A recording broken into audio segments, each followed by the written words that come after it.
What then shall we say in response to these things? If God is for us, then who can be against us? That's a great one, Shane. I think a lot of people are going through, I suppose, a bit of a change in regards to religion. A lot of people are coming back to it. A lot of people are finding their own way through it. A lot of people, well, for me anyway, it becomes quite a personal journey. Now, I think the reason people are so shocked with me is because I was very anti the other way. I was all very logical and prove it to me in my hand or it doesn't exist, very scientific. But I never liked the way they taught religion. And God said himself that his church would be infiltrated and his children would be turned away from him, against him. He said this himself.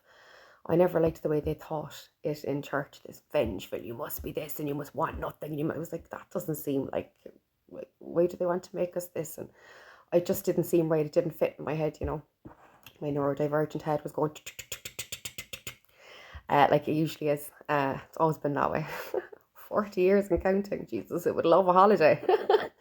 But seriously, it came down to being, there was always something there for me, but I couldn't quite separate. And then it was only in my mid-30s when I finally separated, the establishment from God. And I was able to feel everything. And in those moments when you are at your lowest and you reach out, and that's the only voice that you hear, you just know. And I think for me, it became a very personal journey. I think what it comes down to is I don't like establishments. I don't like what establishments did to communities and to people and to children and in schools and this and that, all that kind of stuff. I don't like the wars that are, caused in the name of this and in the name of that. It's all about power and greed and money and this and that and the other and, justifications for nonsense. There's no need for it.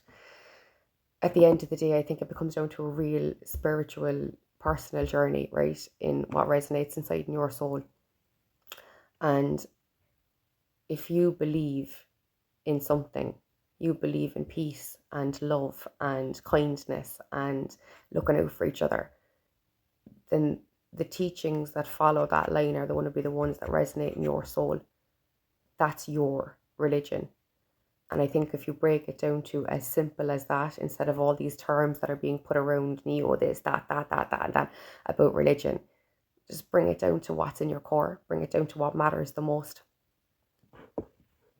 And anyone that follows a religion that's barbaric and that wants to hurt and that wants to do this, we all have our own minds, okay? We're all taught one thing as kids, but can think differently as adults, right? And you make your own mind up. You make your own beliefs up. And it's not because you're told it. You do stuff because it's what's in your core and it's what you believe.